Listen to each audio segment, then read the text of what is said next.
My sister Evelyn had the most beautiful smile, the kind that made strangers trust her instantly and made our parents beam with pride. For 20 years, I believed that smile myself, right up until the moment she wore it while loosening the rope beneath my feet on that mountain bridge. As I fell 60 feet onto the rocks below, her words echoed after me. "It's your turn to fall." But sometimes the dead don't stay buried, and sometimes the truth has a way of clawing its way to the surface. What happened when I survived would destroy everything she'd built and reveal a web of lies that went deeper than anyone in our family could have imagined. But before we move back to it, comment down your age and where you're watching from, and if this story resonates with you, hit that like button and subscribe for more stories about deception, betrayal, and finding the strength to reclaim your life. The phone rang on a Tuesday afternoon, cutting through the comfortable silence of my apartment like a knife through silk. I almost didn't answer when I saw the name on the screen, Evelyn. My sister. The one I hadn't spoken to in 3 years. Not since Dad's funeral when she'd cornered me by his casket and hissed that I'd killed him with my absence. Bella? Her voice was honey-sweet. Nothing like the venom I remembered. It's been too long. I gripped the phone tighter, my knuckles widening. Evelyn. This is unexpected. I know. Listen, I've been doing a lot of thinking. A lot of therapy, actually. She laughed, a tinkling sound that made my skin crawl. Mom's not doing well. She wants us together again. All of us. I'm organizing a family healing trip, just a weekend at the old house, then maybe a hike like we used to do. Please, Bella. It's time we put the past behind us. The guilt hit immediately, as she knew it would. Mom had been calling less frequently, her voice growing frilier each time. If she wanted this reconciliation, how could I refuse? When? I heard myself asking. This weekend. Thomas will be there too, my husband. You haven't met him yet. There was something in the way she said it, possessive and proud. He's dying to meet you. I've told him so much about my little sister. Little sister. I was only 2 years younger, but Evelyn had always wielded those years like a weapon, reminding me of my place in the family hierarchy. Still, I found myself agreeing, booking a flight, packing a bag. The guilt was stronger than the dread. The family home squatted at the end of Sycamore Lane like it always had, paint peeling in the same places, garden overgrown with the same stubborn weeds. But Evelyn had changed.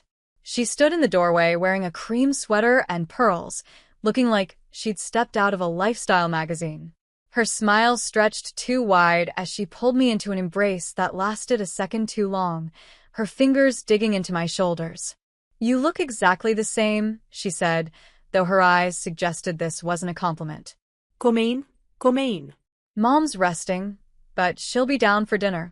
Thomas appeared behind her, tall, broad-shouldered, with a kind of aggressive handsomeness that suggested gym memberships and protein shakes. His handshake was firm to the point of pain, and his eyes never left my face, studying me with an intensity that made me want to check if I had something on my cheek. I've heard so much about you, he said, though his tone suggested none of it had been good. Dinner was an orchestrated performance. Mom came down, moving slowly, her face lighting up when she saw us together.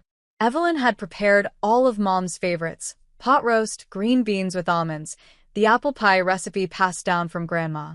She kept refilling my wine glass before I could protest, her movements graceful and deliberate. Remember the rope swing? Evelyn asked suddenly, cutting into her meat with precision. Down by the river? My hand stilled on my fork.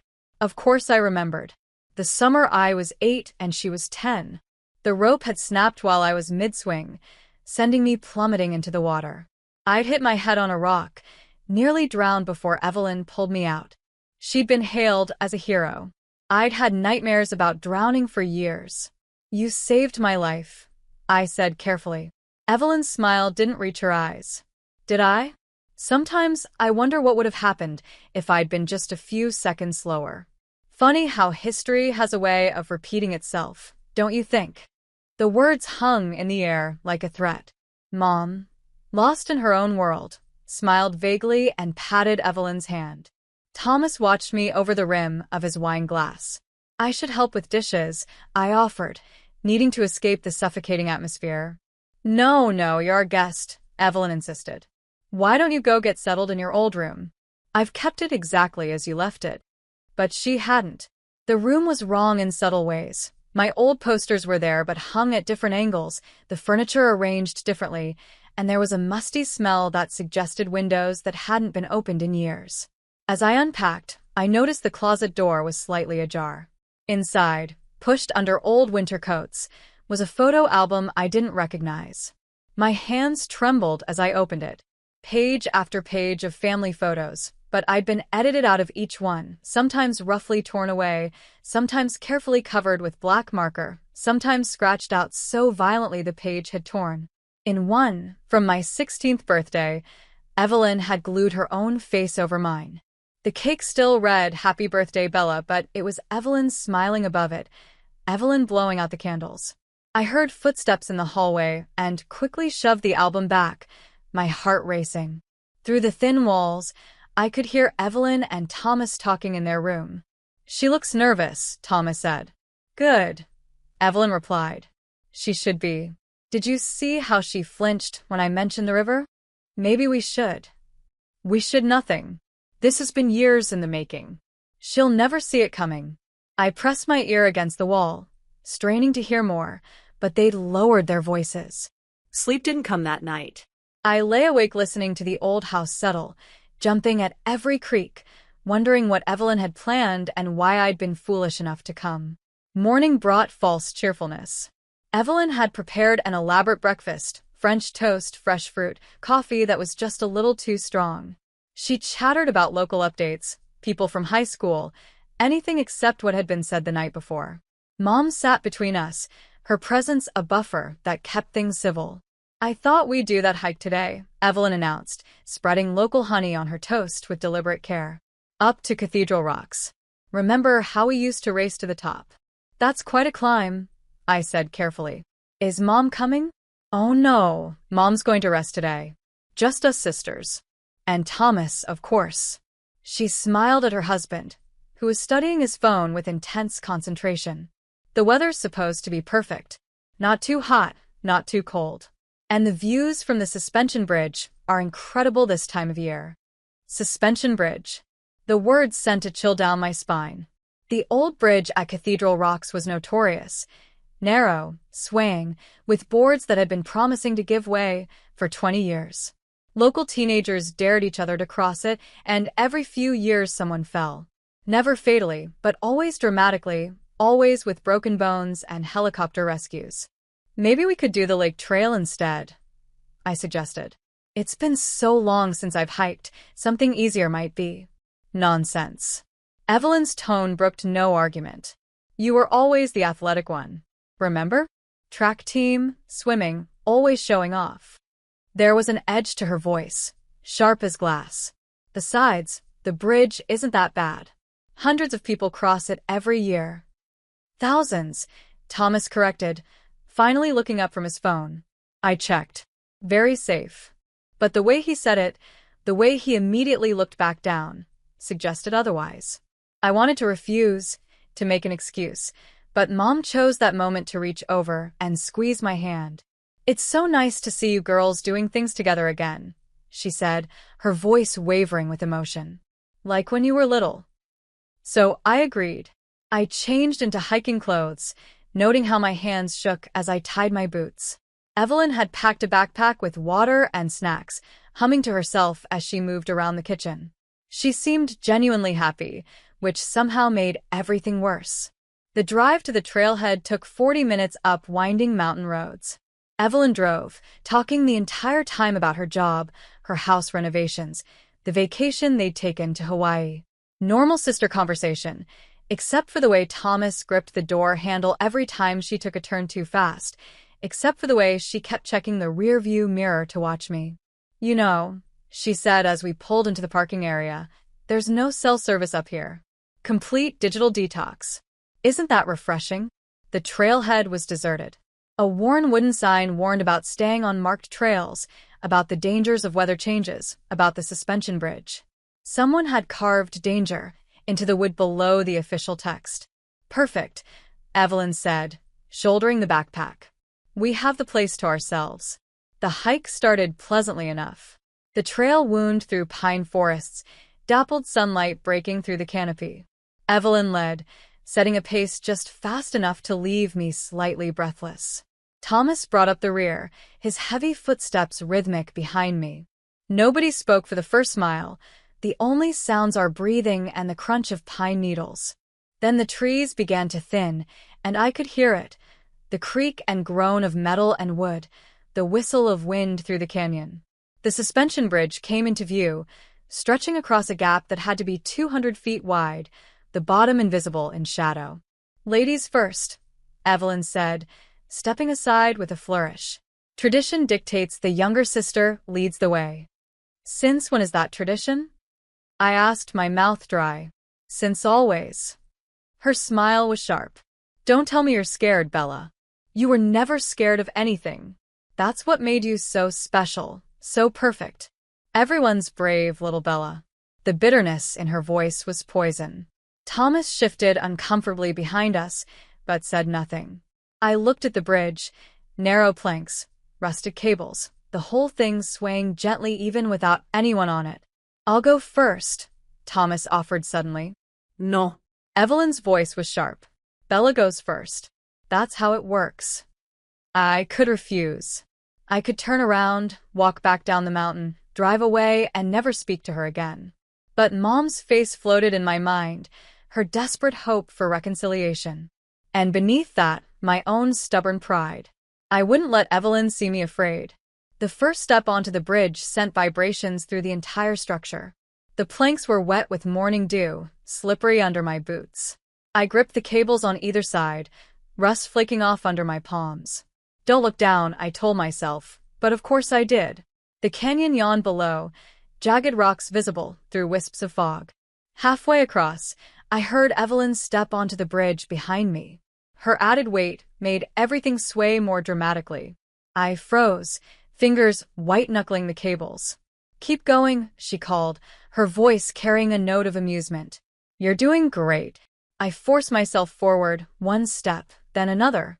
The planks creaked ominously. 3/4 of the way across, I felt the bridge bounce as Evelyn picked up her pace. She was right behind me now, close enough that I could hear her breathing. "Almost there," she said, and suddenly her hand was on mine where it gripped the cable. For a moment, relief flooded through me. She was helping, steadying me. Then I saw her face. She was smiling, but it wasn't a smile I'd ever seen before. It was wild, triumphant, the expression of someone about to win a game they'd been playing for years. Her grip on my hand tightened, not supportive but controlling, holding me in place.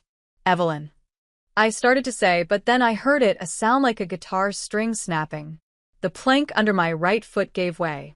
Not completely, but enough that my foot went through, my body lurching sideways. Evelyn's grip on my hand was the only thing keeping me from falling, but she wasn't pulling me up. She was holding me there, suspended, my weight putting impossible strain on the old wood. "It's your turn to fall," she whispered, her face close to mine, her breath hot on my cheek. It was always supposed to be her turn. Then she let go. The world turned into a kaleidoscope of sky and stone. I had a single moment of pristine clarity as I fell, seeing Evelyn's face receding above me, still wearing that terrible smile, seeing Thomas appear at the bridge's edge, his mouth open in what might have been a scream, or might have been nothing at all. Then gravity took over, and I was just a body falling through space, arms wheeling uselessly, the jagged rocks below rushing up to meet me.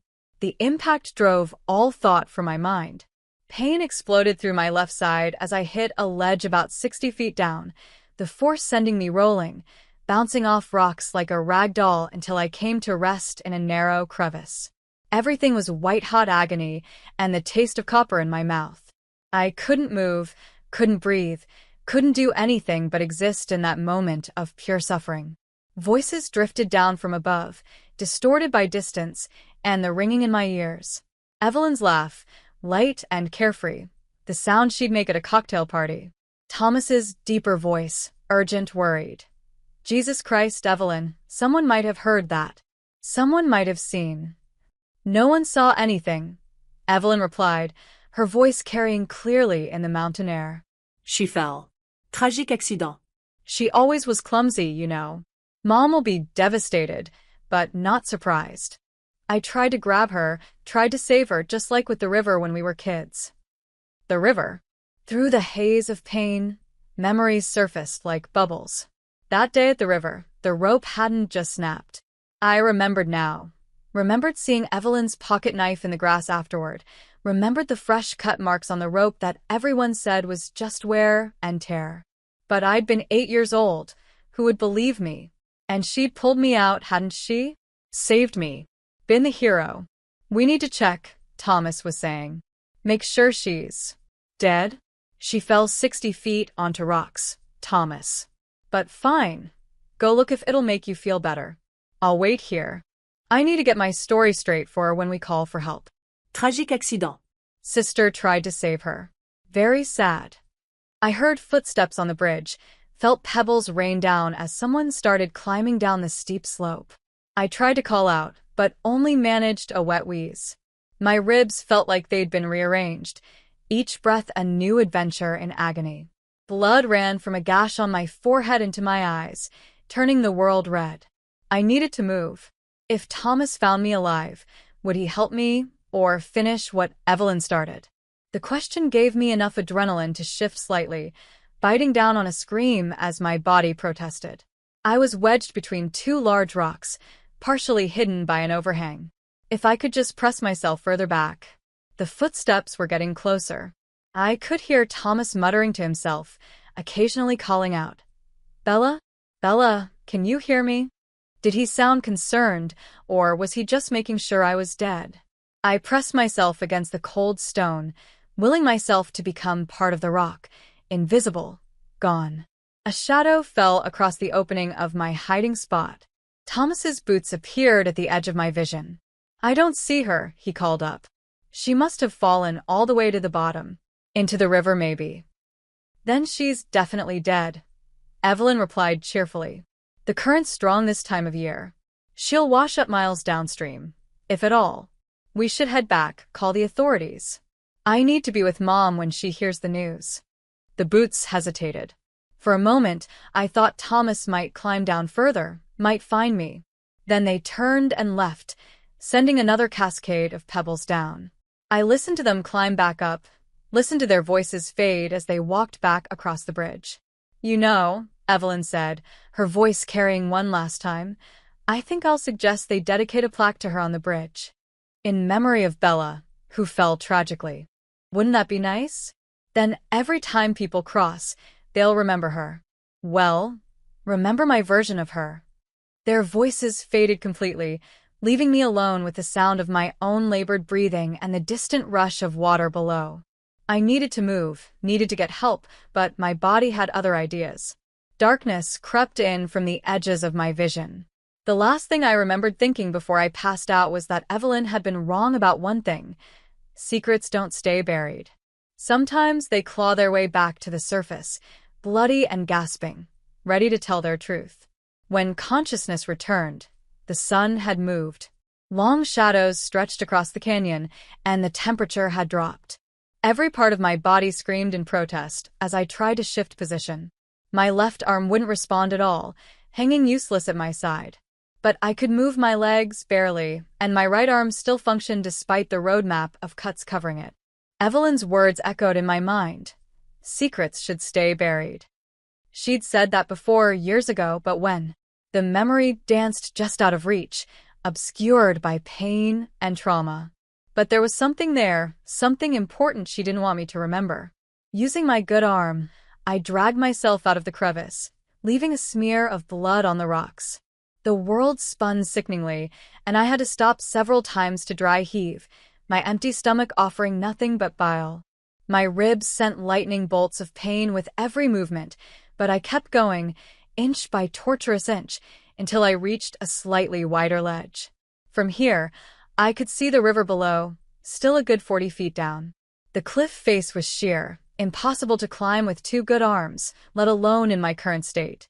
Above, the way back up was equally impossible.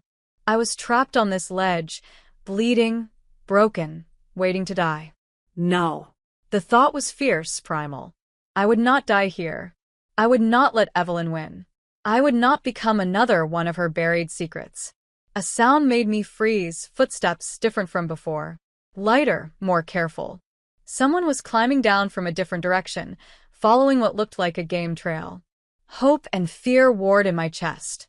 It could be help, or it could be Evelyn coming back to make sure the job was done. Hello. A voice called out, male but not Thomas. Is someone down there? I heard shouting earlier. I tried to respond, but only managed a croak. The footsteps came closer, and then a face appeared, weathered, concerned, belonging to a man in his 50s wearing hiking gear and a concerned expression. Jesus, he breathed when he saw me. Don't move. I'm coming down. No. I managed to whisper when he got closer. No police. Not yet. He frowned, already pulling out his phone. You need a hospital. Please. I gripped his arm with my good hand, leaving bloody fingerprints on his jacket. She'll twist it. Make it seem like, please. Just help me get somewhere safe first. Something in my face must have convinced him, because he put the phone away. There's a ranger station about 2 miles down. Closed for the season, but I have a key. I volunteer with search and rescue. Can you walk if I help? I couldn't, not really, but somehow we managed. He half-carried me down the game trail, a torturous journey that took hours. By the time we reached the ranger station, full dark had fallen. He laid me on a cot, started a fire in the wood stove, and began cleaning my wounds with supplies from a first aid kit. I should really call for help, he said, examining the gash on my forehead. You need stitches, possibly surgery for those ribs. She's already told them I'm missing, I said, the words coming easier now that I'd had water. My sister. She did this. Pushed me.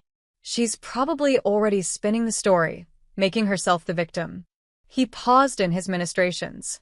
Your sister pushed you off Cathedral Bridge? She's been planning it for years. As I said it, I realized it was true. This wasn't a spur-of-the-moment decision. The invitation, the insistence on the hike, the tradition of the younger sister going first, all of it had been orchestrated.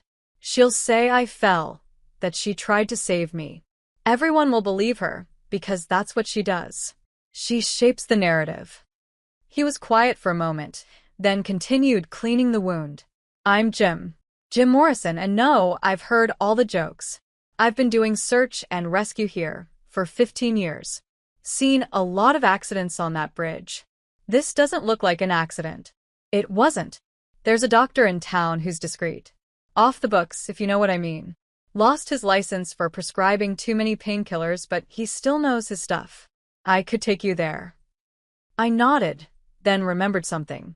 My jacket pocket felt heavy. Reaching in with my good hand, I pulled out a small key I'd never seen before.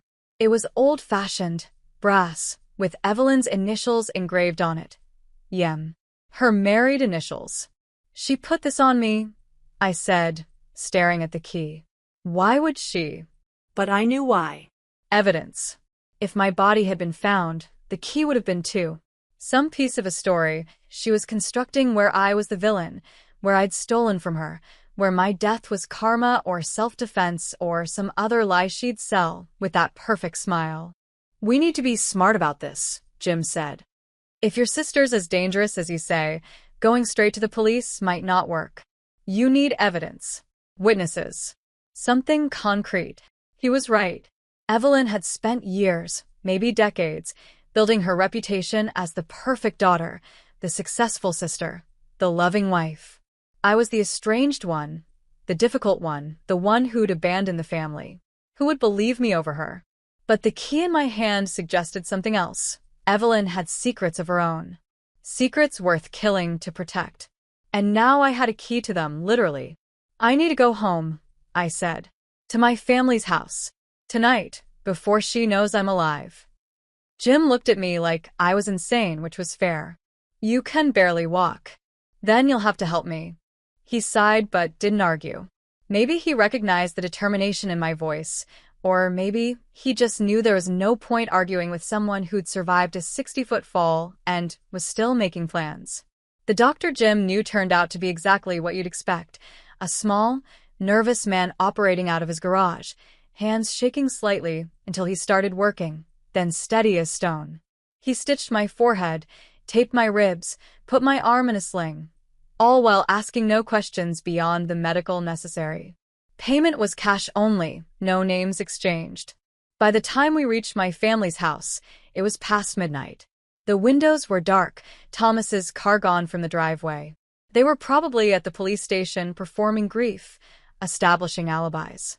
Jim waited in his truck while I limped to the back door, using the spare key that had been hidden under the same fake rock for 20 years. The house felt different in the darkness, charged with potential energy. I made my way to the basement, each step on the old wooden stairs a small agony. At the bottom, I flicked on the single bulb and surveyed the space. Boxes of Christmas decorations, old furniture, the detritus of a lifetime. And there, in the corner, an old trunk I'd never seen before. The key slid in perfectly. Inside was a treasure trove of evidence, though evidence of what I wasn't immediately sure. Photographs, newspaper clippings, and in a small wooden box, a tape recorder that looked like it was from the 1980s. There were several cassette tapes, each labeled with dates and initials. My initials appeared on several. I picked up the one marked BM, River Incident, and slipped it into the recorder with trembling fingers. Evelyn's voice, younger but unmistakable, filled the basement. She doesn't know the truth. She'll never know what we did to him. It was supposed to be her in the river that day, not him. But he saw me cutting the rope, started yelling. I had to push him, had to make him stop. And then when she fell in anyway, I had to play hero. Had to pull her out. Everyone thinks I'm so brave, so wonderful. If only they knew the brave big sister let Connor die to keep her secret. But Bella doesn't remember. The head injury was a gift. She doesn't remember Connor was there at all. Connor. The name hit me like a physical blow. Connor Mitchell, a boy from our neighborhood who drowned that summer, found 2 miles downstream. They said he'd been playing alone, fallen in, tragic accident. But he'd been there. He'd seen Evelyn try to kill me, and she'd killed him for it. The rest of the tapes revealed more. Evelyn's plans, her manipulation of family events, her systematic campaign to isolate me from our parents. But the Connor tape was the smoking gun. Evidence of murder, recorded in her own voice. Kept as what? A trophy? Insurance? I heard a car in the driveway and quickly gathered everything I could carry. Jim helped me to his truck just as lights came on in the house. As we drove away, I caught a glimpse of Evelyn in the rearview mirror, standing in the doorway, looking out into the night. She didn't know I was alive. But she would soon. And when she did, the real game would begin. Jim's truck idled in the parking lot of a 24-hour diner 40 miles from town, the only place we could think of where Evelyn wouldn't immediately look. I sat in the booth furthest from the windows, the stolen tapes and documents spread across the scratched Formica table. My body was a symphony of pain despite the questionable painkillers the unlicensed doctor had provided, but my mind was sharp, focused on the evidence before me. "You should eat something," Jim said, pushing a plate of eggs toward me. He'd ordered for both of us, playing the part of a concerned father with his injured daughter for the benefit of the sleepy waitress. I ignored the food and picked up the next tape, labeled BM, Memory Gaps. My hands trembled as I inserted it into the old recorder. Evelyn's voice, older this time, maybe college-aged, filled the space between us. She still doesn't remember Connor. The head injury was more severe than anyone realized.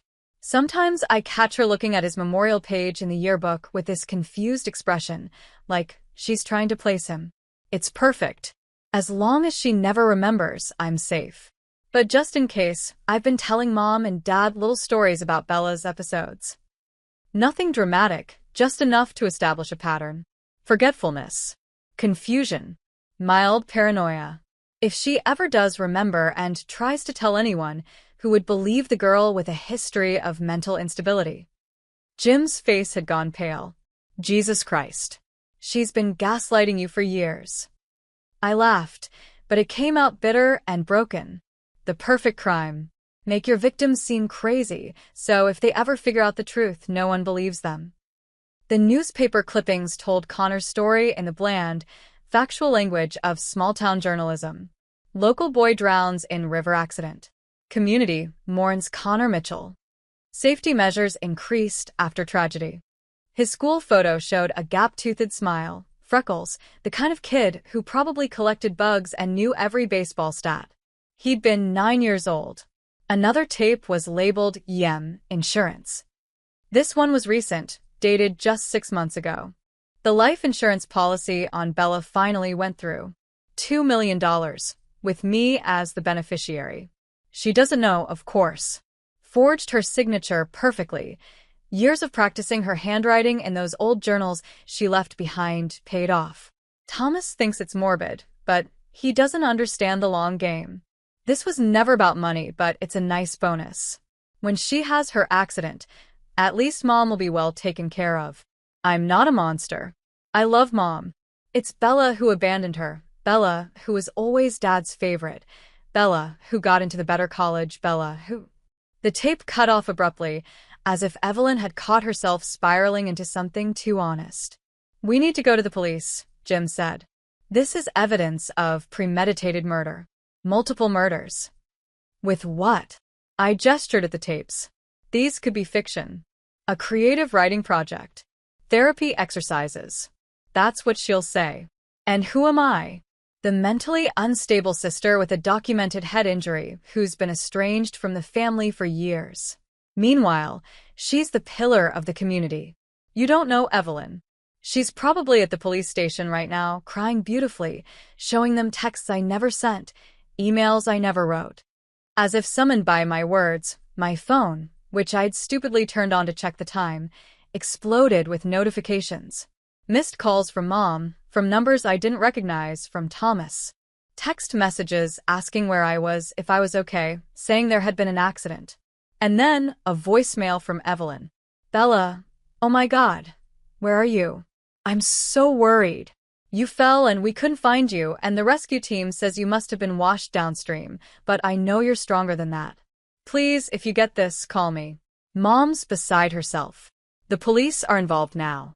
Everyone's looking for you. I told them about your struggles. How you've been talking about wanting to disappear.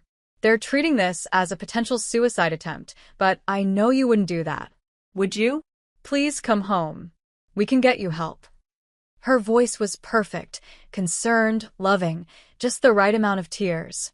If I hadn't just listened to her confession, I might have believed it myself. She's good, Jim admitted grudgingly. But these tapes are inadmissible if they're stolen, I finished. Which they are. I broke into that trunk. I picked up another tape, this one marked with yesterday's date. This one's new. She must have made it right before I arrived. Evelyn's voice on this recording was different, excited, almost giddy. Tomorrow, it finally happens. 20 years of planning, 20 years of patience. She actually thinks this is about reconciliation. Stupid, trusting Bella. She doesn't know I've spent months setting this up. The therapist I've been seeing? I've told her all about my unstable sister, how I'm afraid of her but trying to reconnect out of love. The emails I've sent to Mom's friends, expressing concern about Bella's mental state. The anonymous tips to her employer about her erratic behavior. Even if something goes wrong tomorrow, even if she survives somehow, no one will believe her. She's already dead in every way that matters. A knock on the diner window made us both jump. An elderly man peered in, tapping again when he saw us looking. Jim recognized him, waving him away, but the damage was done. We'd been seen. We need to move, he said, already gathering the evidence. If he mentioned seeing us. Wait. I grabbed his arm, wincing at the movement. There's someone in town, a retired journalist. He investigated Connor's death years ago. Maybe he... My phone rang. Unknown number. Against my better judgment, I answered. Hello, Bella. Not Evelyn. Thomas. His voice was strained, barely above a whisper. Don't hang up. Please. I'm alone. She doesn't know I'm calling. Why should I trust you? Because I know what she is. I've always known. And I I can't do this anymore. The guilt is eating me alive. He paused, and I could hear traffic in the background. She made me part of it.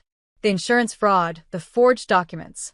But I swear I didn't know she was planning to. I thought it was just about money. Where is she now? At your mother's house. Performing for the police. She's very convincing.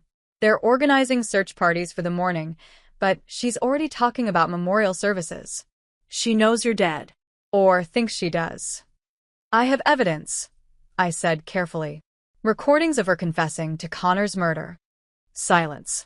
Then, Connor Mitchell? That boy from when you were kids? She told me he drowned accidentally. She pushed him because he saw her trying to kill me. Jesus. His voice cracked. Jesus Christ. I married a monster. Will you help me? Another long pause. There's something you don't know. Your father, he didn't die of a heart attack. I mean, technically he did, but Evelyn, she tampered with his medication. Replaced his heart pills with placebos for months. She told me after we were married, said it was to protect you, that he was going to change his will to leave everything to you. But I think she just wanted him gone. The ground seemed to tilt beneath me. Dad. My funny, kind father who taught me to ride a bike and never missed a track meet. He'd been murdered too. I have it in writing, Thomas continued. She wrote me a letter, early in our relationship, confessing everything. She said it was proof of how much she trusted me, but I think it was really a threat. Mutuelle assure de destruction. If I ever betrayed her, she'd take me down too. Can you get that letter? Maybe. She keeps it in a safe in her office. But Bella, you need to know, she's escalating. She's not going to stop until you're gone. Really gone. And now that the police are involved, she has the perfect cover. If you show up dead in a week or a month, everyone will assume you've been dead since the fall.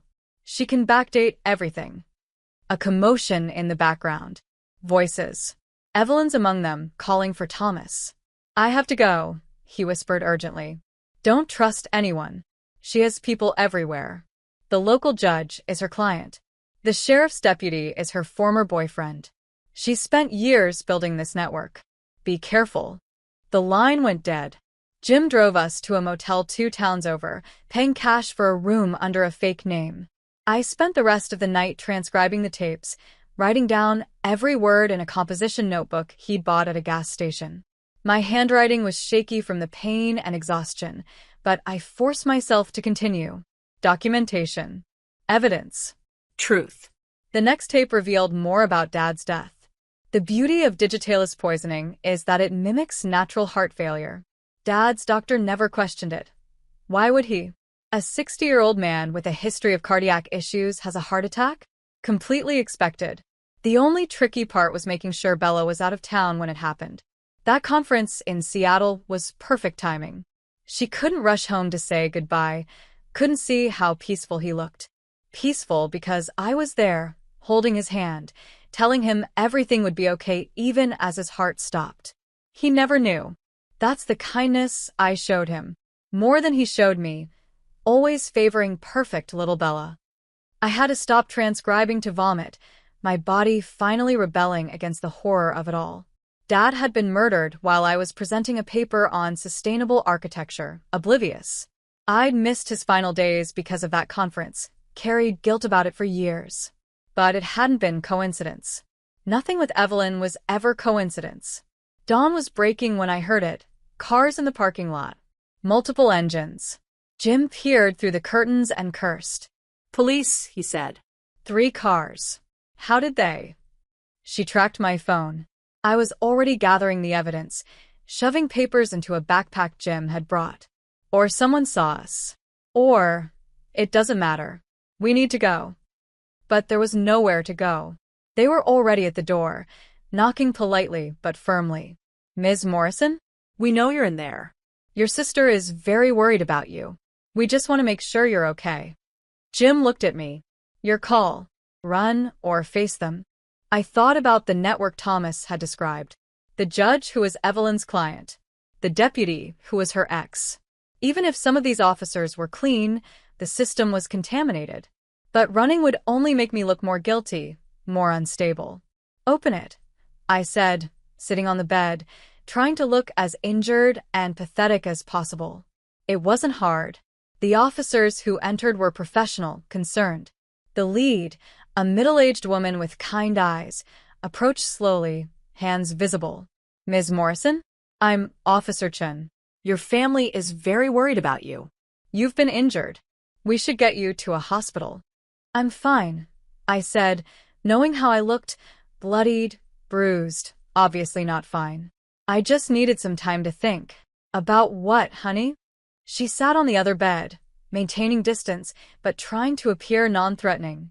"Your sister says you've been struggling lately, that you've talked about hurting yourself." "My sister is lying." I kept my voice steady, reasonable. "She pushed me off that bridge. She tried to kill me. She killed Connor Mitchell 20 years ago. She killed our father. I have evidence." The officers exchanged glances. I could see it in their eyes, the evaluation, the assessment. Delusional. Paranoid. Everything Evelyn had primed them to see. "That's a very serious accusation," Officer Chen said carefully. "Maybe we should go to the station, and you can tell us everything. We'll look at your evidence. And then you'll call Evelyn. Tell her where I am. Let her know exactly what I know." I laughed, and it sounded unhinged even to my own ears. "She's thought of everything. You already think I'm crazy. She's made sure of that." "No one thinks you're crazy," Chen lied smoothly. "But you've been through a trauma. Sometimes after a fall like that, head injuries can cause confusion." "I didn't fall. She pushed me." "Your sister has 3 witnesses who saw you fall. She tried to grab you, but couldn't reach you in time. She's devastated." 3 witnesses. I wanted to ask who, but I knew it didn't matter. Evelyn could manufacture witnesses as easily as she manufactured evidence. A word here, a suggestion there, and people would remember seeing things that never happened. Jim stepped forward. "I found her. On the rocks. Her injuries are consistent with being pushed, not falling." Chen turned to him, and her demeanor shifted slightly. "And you are?" "Jim Morrison. Search and rescue volunteer. I've seen a lot of falls from that bridge. This wasn't one." "Mr. Morrison, we appreciate your help, but Ms. Morrison needs medical attention and a psychological evaluation. It's protocol in cases like this." "Cases like what?" I demanded. "Potential suicide attempts." There it was. Evelyn's masterstroke. Even if I survived, even if I tried to tell the truth, I was now officially a suicide risk. Unstable. Unreliable. Everything I said would be filtered through that lens. "I'll go to the hospital," I said, knowing I had no choice.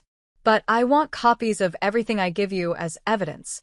I want it documented that I'm providing this voluntarily. And I want a lawyer." "Of course," Chen agreed too readily. "We'll take good care of you. And your sister will be so relieved you're safe." As they led me out, I caught Jim's eye. He nodded slightly. He still had copies of some of the tapes hidden in his truck. It wasn't much, but it was something. The drive to the hospital was surreal. Chen chatted pleasantly about nothing, while her partner drove and occasionally glanced at me in the rear-view mirror. I could feel the weight of their assumptions, their preconceptions. To them, I was already a victim, just not the kind I actually was.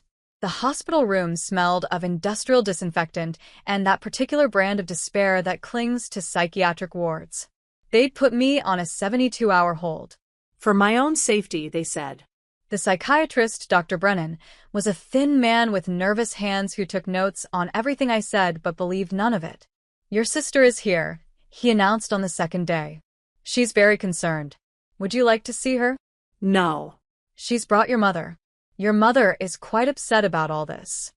Of course she had. Evelyn knew exactly which buttons to push. I could picture Mom in the waiting room, frail and confused, wondering why her daughters couldn't just get along. The guilt was almost enough to make me agree to the visit. Almost. "I don't want to see either of them." Dr. Brennan made another note. "Isolating yourself from family support isn't helpful for recovery, Bella. Your sister says she's willing to forgive everything. The accusations, the theft." "What theft?" "The family documents you took. She's not pressing charges, of course. She understands you're not well. Another brilliant move. Now I was not just unstable, but also a thief. Every truth I tried to tell was preemptively discredited. On the third day, they released me, but only into Evelyn's custody. She stood in the discharge area, wearing a concerned expression and a modest blue dress that screamed responsible caregiver. Thomas stood beside her, unable to meet my eyes. "Bella," she said, reaching for me. I stepped back, but there was nowhere to go. "I'm so glad you're okay. We're going to get you help. Real help." "Don't touch me." She lowered her hands, playing the part of the hurt but understanding sister for the nurses watching. "I know you're confused right now.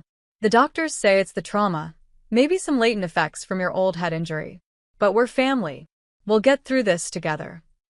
The ride home was silent except for Evelyn's occasional comments about the weather, the traffic, anything to maintain the facade of normalcy. Thomas drove, his knuckles white on the steering wheel. When we stopped at a red light, he finally looked at me in the rearview mirror. His eyes were haunted. At the house, Mom waited on the porch, tears streaming down her face. She pulled me into an embrace that smelled of lavender and medicine. "Oh, Bella," she whispered. "Why would you say such terrible things about your sister?" "Mom." She showed me the emails you sent. Those horrible, threatening emails. "How could you?" I pulled back. "What emails?" Evelyn appeared at Mom's shoulder, her face a mask of sympathy. "The ones you sent over the past few months, honey. All those accusations, the threats. I didn't show them to Mom before because I didn't want to upset her, but after your episode, the police said she needed to know. I never sent you any emails. We haven't spoken in 3 years. Denial is part of the illness," Evelyn said sadly. "Dr. Brennan explained it to us. But don't worry, we're here for you." She'd manufactured an entire correspondence, probably using my writing style from old letters and texts. It would be easy enough with modern technology. Create a fake email account, backdate everything, make it look like I'd been spiraling for months. They put me in my old room, the one with the album of defaced photos still hidden in the closet. Evelyn had installed a lock on the outside of the door. "For your safety," she explained, "so you don't wander off and hurt yourself again." That night, I lay awake listening to the sounds of the house. Evelyn and Thomas were arguing in hushed voices. I pressed my ear to the wall. "This has gone too far," Thomas was saying. "Too far? We're almost done. A few more days and everything will be resolved." "What does that mean, Evelyn? What are you planning?" "Nothing.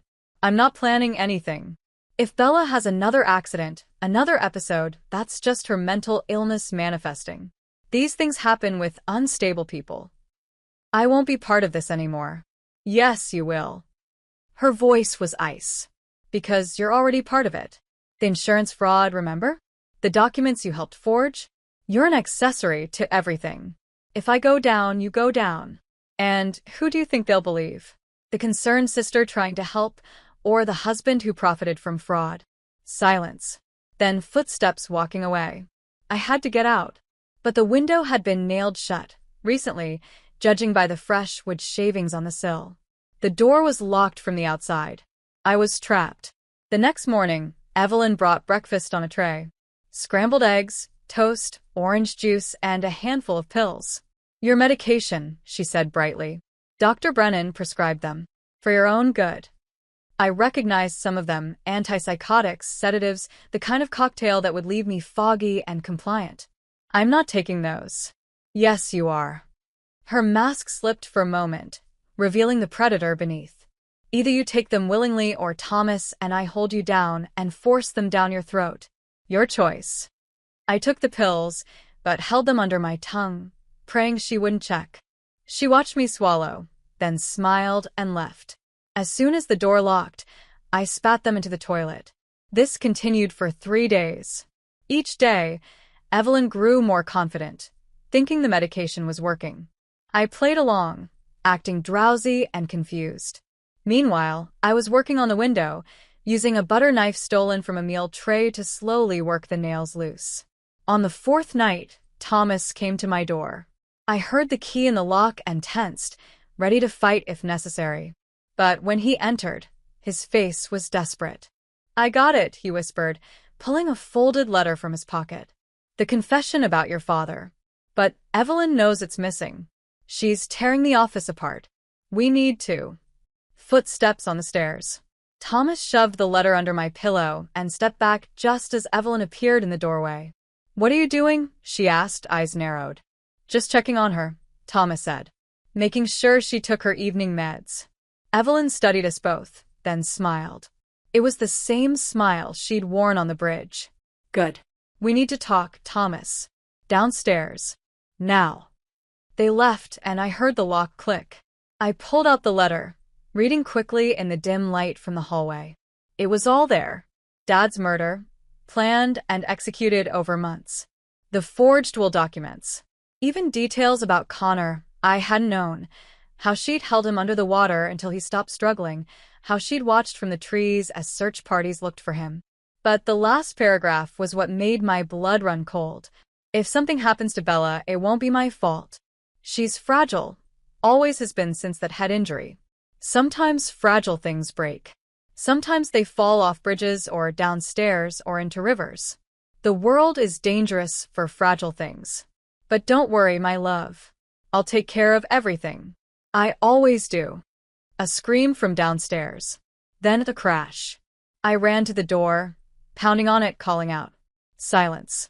Then slow, measured footsteps coming up the stairs. Evelyn appeared, and there was blood on her hands. "Thomas had an accident," she said calmly. "He fell down the stairs. So clumsy.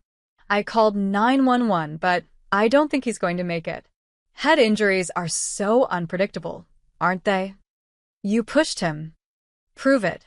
She held up her phone, showing a recording app. "I have audio of him arguing with you earlier. Threatening you. I was so worried he might hurt you, I started recording. The police will be very interested to hear how aggressive he was, how you were defending yourself. Maybe you pushed him, Bella. Maybe in your confused state, you thought he was a threat. I was locked in here. Were you?" She produced the key. "This was in your pocket.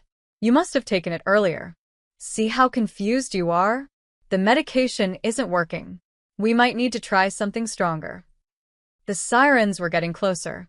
I realized with cold certainty that she was going to frame me for Thomas's death. Another piece of her twisted narrative, the mentally ill sister who lashed out violently. "The letter," I said. "Thomas gave me your confession letter." She laughed. "What letter?" "There's no letter, Bella. Just more delusions. Though I'm sure if you produce something, the police will be very interested in how you forged it. You always were good at copying my handwriting. Remember those diary entries you used to fake?" I'd never faked anything, but I understood now. Every childhood moment was being rewritten, recontextualized to support her version of reality. The police arrived. Paramedics rushed past my room to get to Thomas. I heard them working, heard the devastating words. "No pulse. He's gone." Officer Chin appeared in my doorway, taking in the scene, me locked in my room, Evelyn crying perfectly beside her, blood still on her hands from trying to help Thomas. "She killed him," I said immediately. "She pushed him down the stairs because he was going to help me expose her." Chen's expression was professionally neutral, but I could see the skepticism. The mental patient accusing the caregiver. "Tale as old as time. We'll investigate everything," she said carefully. "But right now, we need to ask you some questions about your interaction with Mr. Thompson tonight." I was locked in. "She has the key." "The key that was found in your pocket," Evelyn said softly. "She must have taken it when I wasn't looking. I just wanted to keep her safe, but she's been getting increasingly violent." Poor Thomas tried to calm her down. She trailed off, sobbing. It was a masterful performance. Even I almost believed it. They took me back to the hospital, this time to the secure wing. The letter had vanished. Evelyn must have taken it while the paramedics were working. Any evidence I'd had was gone, and now I was suspected of murder. The walls were closing in, just as Evelyn had planned. But she'd made one mistake. Jim still had copies of some of the tapes. And somewhere out there was a retired journalist who'd once investigated Connor's death. If I could just find a way to reach them before Evelyn silenced them too. But looking at the reinforced windows, the locked doors, the cameras watching my every move, I wondered if I'd already lost. If Evelyn had won the game before I even knew we were playing. In the distance, I could hear her voice in the hallway, talking to doctors, shaping the narrative, burying the truth one lie at a time. And I finally understood what she'd meant all those years ago. Secrets should stay buried. But sometimes, the dead don't stay down. Sometimes they claw their way back to the surface.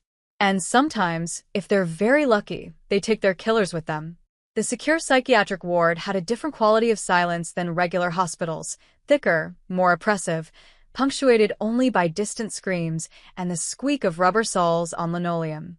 I'd been here for 48 hours since Thomas's death, and Evelyn had visited every day, playing the devoted sister while tightening her noose. But tonight was different. Tonight, the night nurse was someone I recognized. "Sarah?" I whispered as she entered to do the evening medication check. Sarah Coleman had been Connor Mitchell's older sister. She froze when she saw me, her face cycling through recognition, confusion, and something else. Fear? Bella Morrison. She said my name like an accusation. "I heard you were here. Sarah, I need to tell you something about Connor." "Don't." Her voice was sharp. "Don't you dare speak his name. Evelyn killed him." The words tumbled out before she could leave. "He saw her trying to kill me at the river, and she drowned him to keep him quiet. I have proof." Had proof. She destroyed it, but there are copies. Sarah's hand was shaking as she set down the medication tray. "You're lying." "I'm not. I know it sounds crazy. That's what she's counting on, but—" "No, you don't understand." Sarah closed the door, her voice dropping to a whisper. "I know Evelyn killed Connor. I've always known." The room spun. "What?" "Connor told me that morning that he was going to the river with you and Evelyn.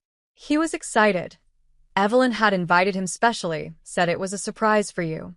But when they pulled his body from the water, when Evelyn was being praised as a hero for saving you, she came to me. Privately. She was 11 years old, and she looked me in the eye and said, 'Connor saw something he shouldn't have.' Sometimes people who see too much need to disappear. You understand, don't you, Sarah? Why didn't you?" "I was 14. Who would have believed me?" "And she was right there at the funeral, watching me, always watching." Then strange things started happening. My diary went missing and pages appeared around school with fabricated entries about hurting myself. My parents found drugs in my room I'd never seen before. College rejection letters arrived for schools I'd never applied to, while my actual acceptance letters vanished. She systematically destroyed my life until I left town. But you came back. 5 years ago. My parents needed me, and I thought enough time had passed. I became a nurse, kept my head down, avoided your family completely. Then last week, Evelyn showed up at my apartment. My blood chilled. When? The night before you arrived in town. She said she was concerned about a patient who might be admitted soon. Her sister. Said you were dangerous, delusional, might make wild accusations about Connor. She suggested it would be better for everyone if you were kept heavily sedated. For your own safety. She knew, I breathed. She knew I'd eventually remember. Sarah pulled something from her pocket, a small digital recorder. I've been recording her visits. Every veiled threat, every suggestion about your medication. I knew someday she'd come for me permanently, and I wanted insurance.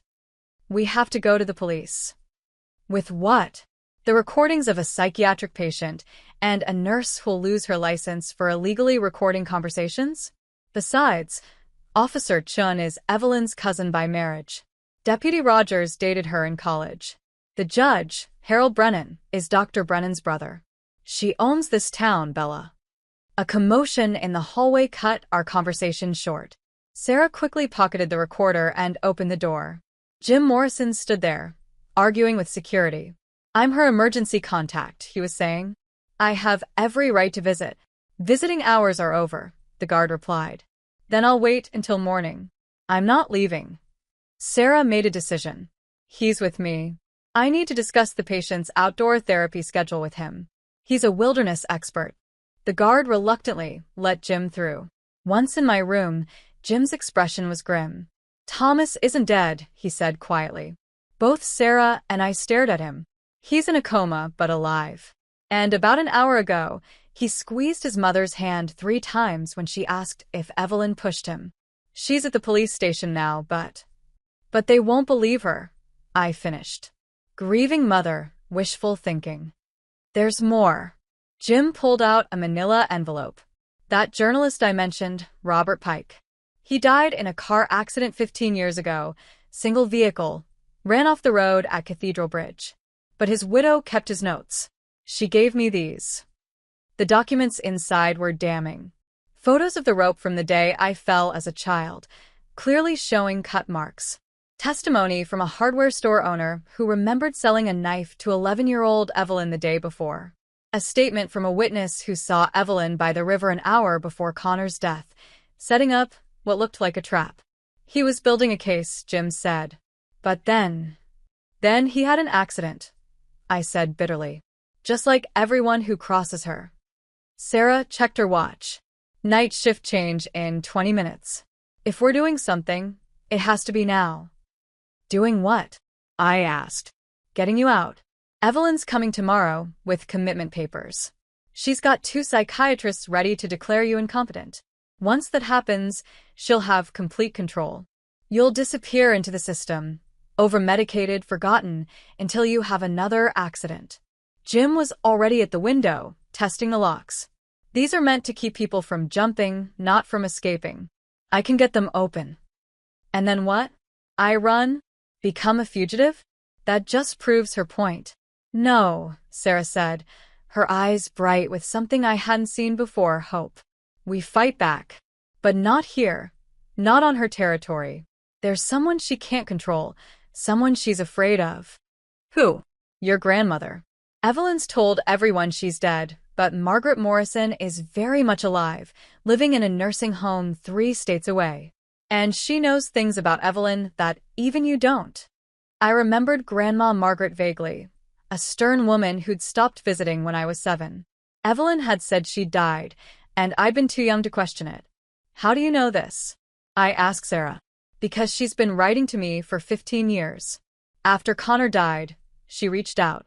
She said she knew what Evelyn was, had always known, but the family wouldn't listen. She's been documenting everything from afar, waiting. Waiting for what? For Evelyn to finally go too far. Tomorrow's her birthday, Grandma Margaret's. 90 years old. Sharp as a tack and rich as Croesus. And guess who's not in her will? Jim had the window open now, cold mountain air flooding the room.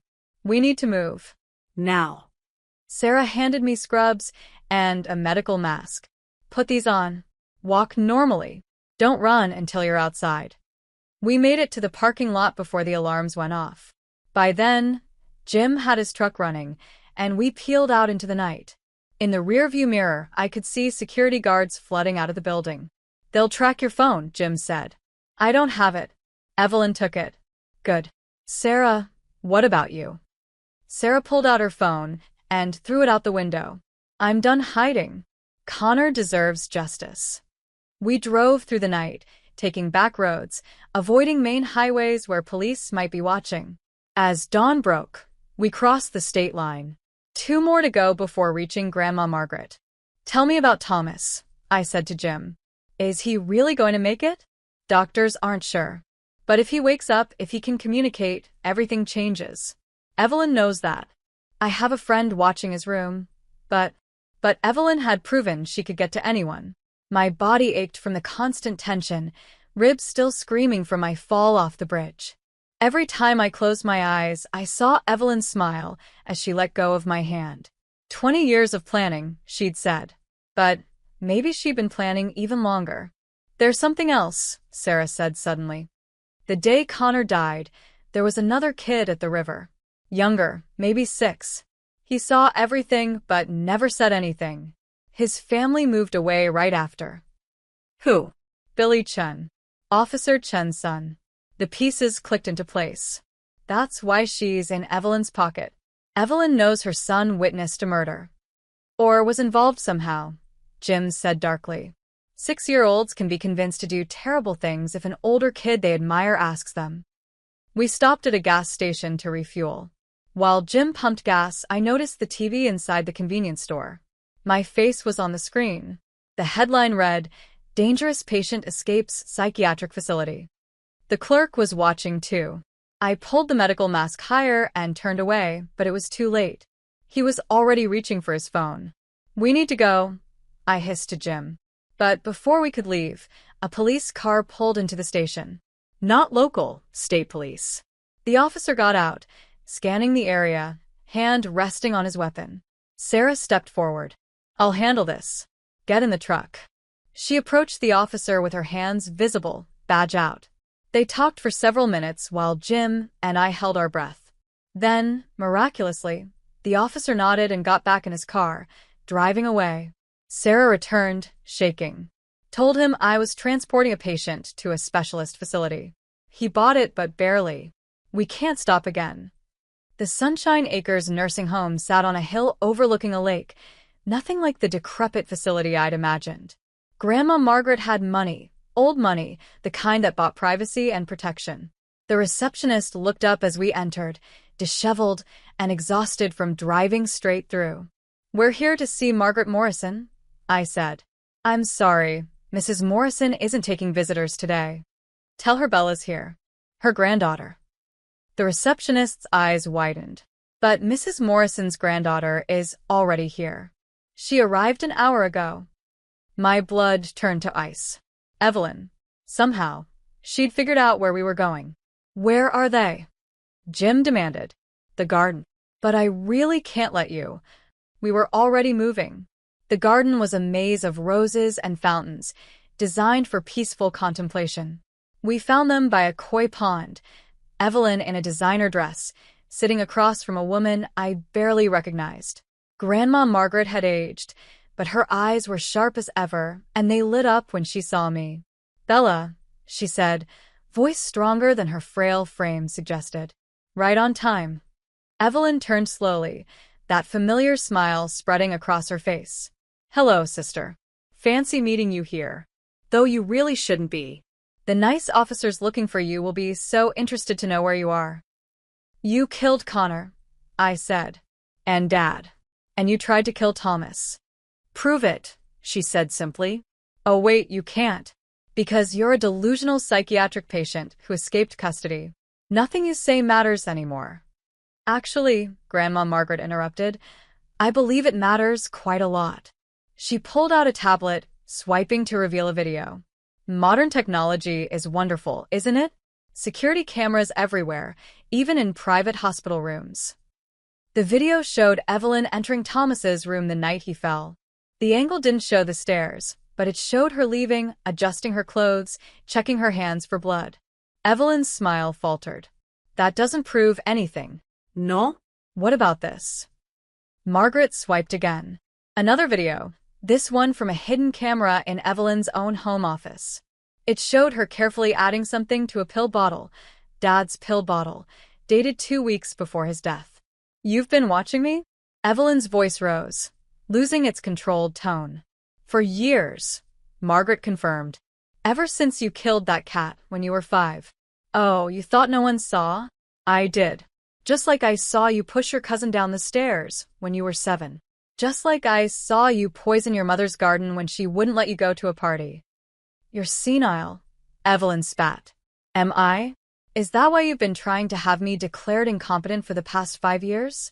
All those forged documents, those bribed doctors. Did you really think I didn't know?" Sarah stepped forward, recorder in hand. "It's over, Evelyn. We have everything.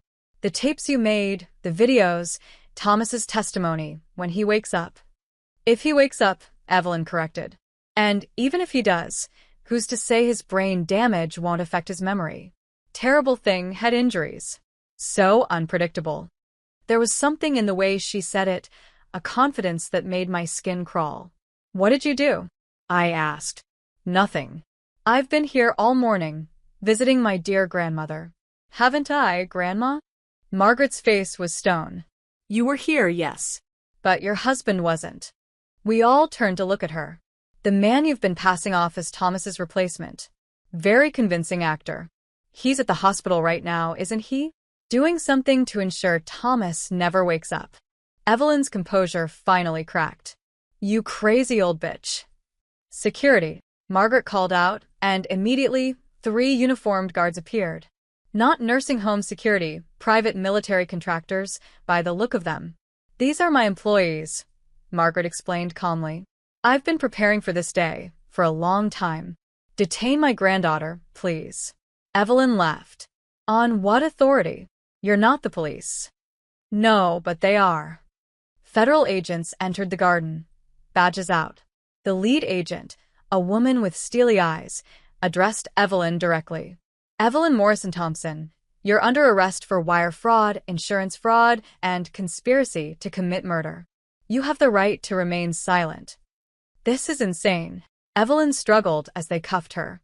I haven't done anything. Bella's the one who escaped custody. She's dangerous. Actually, the agent said, we've been investigating you for 18 months.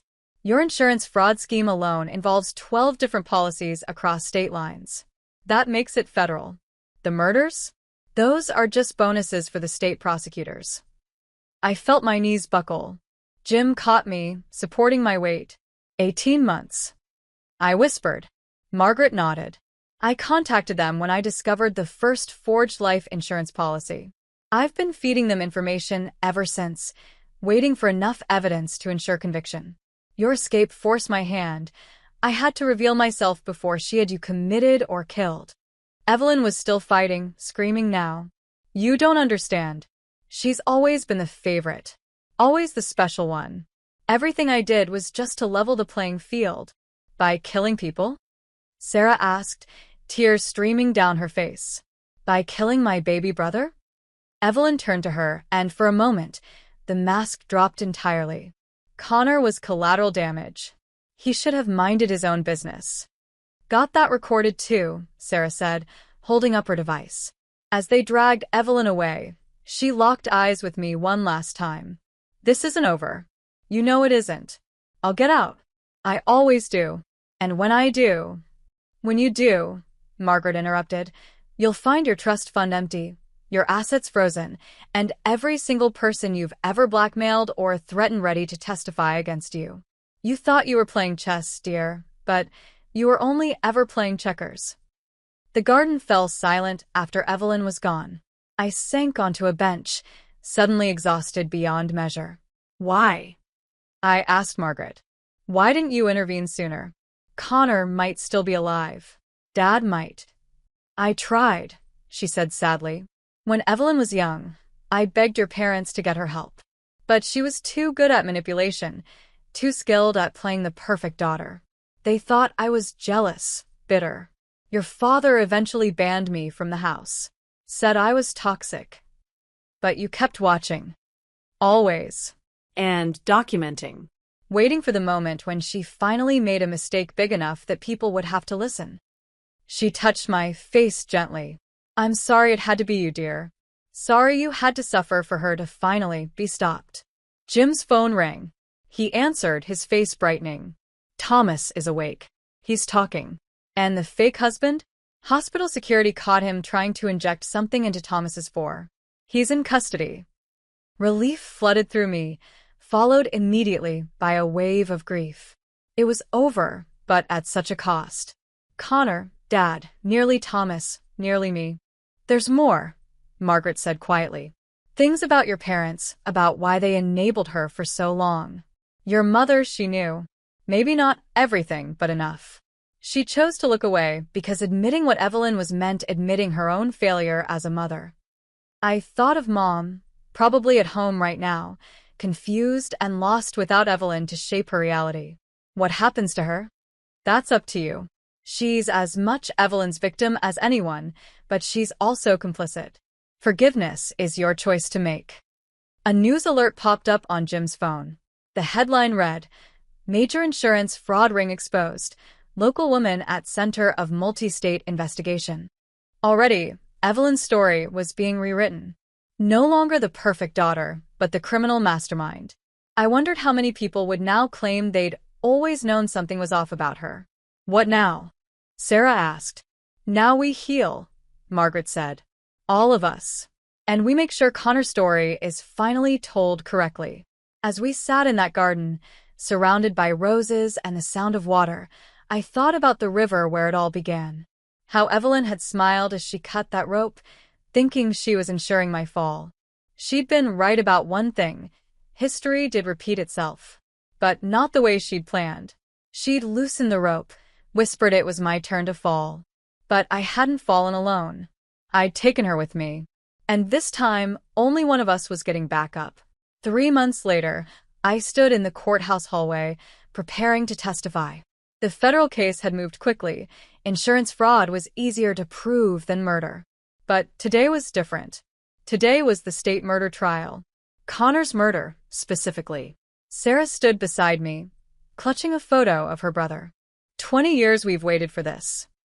She won't go down easy, I warned. I know.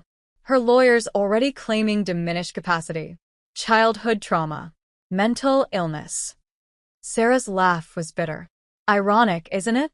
She spent so long painting you as crazy, and now it's her only defense. The courtroom doors opened. Thomas rolled out in his wheelchair, his recovery nothing short of miraculous, though he'd never walk again. His testimony yesterday had been devastating. Evelyn's confession about Dad, the insurance schemes, her detailed plans for my death. She's saying I imagined it all, he told me. That the head injury affected my memory. The jury doesn't believe her, I said, though I wasn't sure. Evelyn had always been persuasive. We entered the courtroom. Evelyn sat at the defense table, wearing a conservative gray dress, her hair pulled back in a way that made her look vulnerable, younger. She'd lost weight in custody, and her lawyer had clearly coached her to appear fragile. But when she turned to look at me, her eyes were the same, cold, calculating, predatory. I took the stand and swore to tell the truth. Evelyn's lawyer, a shark named Morrison, no relation, thankfully, stood up. Ms. Morrison, is it true you were institutionalized following a psychotic break? I was held for observation after surviving attempted murder. But you were diagnosed with acute stress disorder, correct? Hallucinations? Paranoia? Anyone who'd been pushed off a bridge by their sister might experience some stress. A ripple of uncomfortable laughter through the courtroom. The judge called for order. You claim my client pushed you, but 3 witnesses say you fell. 3 witnesses who've since recanted. I reminded him, after learning they'd been manipulated. The questioning continued for hours. Every inconsistency in my story, every moment of confusion during my recovery, was dissected and presented as evidence of my unreliability. But I held firm, and when it was over, the prosecutor played the tapes. Evelyn's voice filled the courtroom, confessing to Connor's murder in chilling detail. I watched her face as her own words condemned her. For the first time since this began, she looked afraid. That night, I stayed at a hotel under a false name, the prosecutor's idea. Evelyn had been denied bail, but she still had supporters, people who believed her victim act. I was reviewing my notes for the next day's testimony when my phone rang. Unknown number. Don't answer that, Jim said. He'd appointed himself my bodyguard, sleeping on the hotel room couch. But something made me pick up. Hello, little sister. Evelyn's voice, but different. Rougher. You're in jail. This is impossible. Nothing's impossible if you know the right people. Guard owed me a favor. Isn't that right, Officer Mills? A man's voice in the background. 5 minutes. That's all you get. 5 minutes is all I need, Evelyn purred. I wanted you to know something, Bella. Tomorrow, when you testify about Dad, about what you think happened, remember that Mom was there too. Ask yourself why she never questioned his medication changes. Ask yourself why she was so eager to have you come home that weekend, why she pushed so hard for reconciliation. You're lying. Am I? Check Dad's life insurance policy. The real one, not the one I forged. Check who the original beneficiary was. Hint, it wasn't me. The line went dead. I stood there, phone in hand, mind reeling. What did she say? Jim asked. I couldn't answer, because suddenly, things were clicking into place. Mom's behavior, her instant belief in Evelyn's lies, her strange calm when Dad died. No. It wasn't possible. I called Margaret. I need you to check something. Dad's original life insurance policy. 20 minutes later, she called back. The beneficiary was changed 6 months before he died. From you to your mother. Then changed again after his death to Evelyn.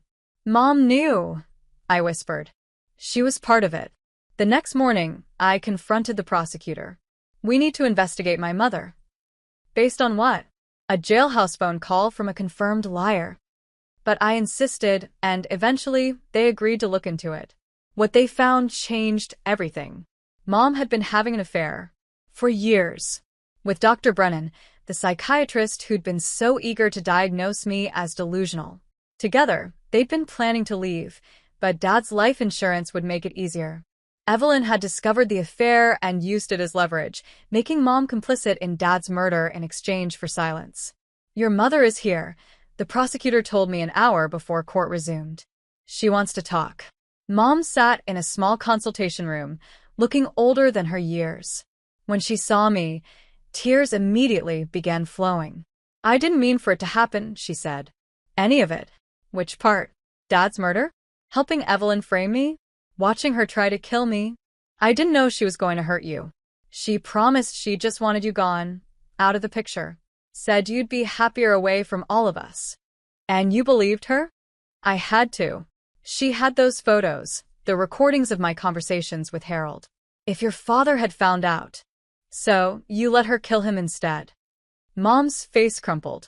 I didn't know until after. I suspected, but it was easier not to know. Easier to believe the story she told. And Connor? Did you know about Connor? Not until recently. When she told me what she'd done, what she was planning to do to you, I tried to stop her. But she said if I interfered, she'd expose everything. Harold would lose his license. I'd go to prison. So I stayed quiet. I stood to leave. You're going to prison anyway. The only question is whether you testify against her or go down with her. That afternoon, Mom took the stand. Her testimony was devastating, not just for Evelyn, but for herself. She admitted to knowing about the medication swap, to helping Evelyn establish my instability, to standing by while her daughter planned my murder. Evelyn watched it all with an expression of betrayal that would have been funny if it weren't so terrifying. When court adjourned, she managed to catch my eye. You've destroyed everything, she mouthed. No, I mouthed back. You did that yourself. But that night, everything went wrong. The call came at 3 a.m. Evelyn had escaped during a transfer between facilities. The guard she'd bribed had done more than let her make a phone call. He'd orchestrated an elaborate escape plan. 2 guards were dead, and Evelyn was in the wind. We'll find her, the FBI agent assured me. We have every airport, bus station, and train depot covered. But I knew better. Evelyn wouldn't run. Not yet. She had unfinished business. She's coming for me, I said. Which is why you're going into protective custody immediately. They moved me to a safe house, but I couldn't shake the feeling that Evelyn was already ahead of us. She'd had months in custody to plan this, to identify every weakness in their system. The attack came on the 4th night. Not at the safe house. Evelyn was too smart for that. She went after Sarah first. The call came from Sarah's number, but it was Evelyn's voice. Want to play a game, little sister? Come to the river. Our special place. Or Sarah dies just like her brother did. You have 1 hour. Come alone, or she's dead anyway. I should have called the FBI. Should have waited for backup. But Evelyn had Sarah, and I knew she'd follow through on her threat. She'd already killed so many. What was one more? The river looked different at night. The water was high from recent rain, rushing dark and violent over the rocks where Connor had died. Evelyn stood on the bank, Sarah kneeling beside her with a gun pressed to her head. You came, Evelyn said, sounding genuinely pleased. I wasn't sure you would. You've gotten harder since our childhood. Less trusting. Let her go. This is between us. Is it? She's the one who started all this, really. If she hadn't kept those recordings, if she hadn't involved the FBI. You killed her brother? 20 years ago. She should have let it go. But no, she had to pursue justice. As if justice means anything. As if bringing me down would bring Connor back. Sarah whimpered through her gag. Blood ran from a cut on her forehead. What do you want, Evelyn? What I've always wanted. For you to admit the truth. What truth? That you were the one who was supposed to die that day. Connor was a mistake. You were always the target. Dad loved you more. Mom preferred you even while she pretended not to. Everyone thought you were so special. But you weren't special. You were just lucky. So you decided to kill me? At 11 years old. I decided to level the playing field. But you survived. You always survived. Even when I pushed you off that bridge, you survived. It's like you're unkillable. Or like you're not as smart as you think. Her face twisted with rage. I'm smarter than all of you. I fooled everyone for decades. Until you didn't. Until you got sloppy, arrogant. Until you recorded your own confessions like some movie villain. Those tapes were insurance. They were vanity. You wanted someone to know how clever you were, even if you could never tell them directly. That's why you kept Thomas around, isn't it? To have an audience. The gun pressed harder against Sarah's head. Shut up. You know what the FBI psychologist said? That you're not a sociopath. Sociopaths don't need validation. You're just a narcissist with homicidal tendencies. Garden variety. Boring. I said shut up. She swung the gun toward me, and that's when Sarah moved. All those self-defense classes after Connor's death paid off. She rolled away as the gun fired, the bullet sparking off a rock where I'd been standing. I was already moving, launching myself at Evelyn. We crashed into the shallow water, fighting for the gun. She was stronger than she looked, years of yoga and Pilates serving her well. But I had rage and desperation on my side. The gun went off again, and for a moment, neither of us moved. Then Evelyn gasped, looking down at the spreading red stain on her gray dress. You shot me, she said, sounding surprised. You shot yourself, I corrected. I was just trying to get the gun away. She laughed, a wet, horrible sound. Maybe. Or maybe you're more like me than you want to admit. Maybe that's why I could never kill you. You're the only one who really understands. I'm nothing like you. No. You broke out of psychiatric custody. You stole evidence. You came here alone, ready to kill me if necessary. Face it, Bella, I made you just like me. You're wrong. I stood, backing away from her as she pressed her hand to the wound. You made me stronger. You made me a survivor. But you didn't make me a killer. I pulled out my phone, showing her the recording app. This is being live-streamed to the FBI. They're already on their way. It's over, Evelyn. Really over this time. She tried to stand, but her legs wouldn't support her. Blood mixed with river water, flowing downstream toward where Connor had died. You know what the funny thing is? She said, her voice getting weaker. I don't even remember why I hated you so much in the beginning. You were just a baby when I first thought about killing you. 3 years old. You laughed at something Dad said and he picked you up, and I thought, wouldn't it be interesting if you just stopped existing? That's not hate. That's sickness. Maybe. Or maybe some people are just born wrong. Maybe I was always going to be this way, and you were just the catalyst. Sirens in the distance, getting closer. Sarah had found my phone, was talking to the 911 operator. Evelyn looked at the water, then at me. Remember what I said on the bridge? It's your turn to fall. I remember. I was wrong. It was always my turn. I just took the long way down.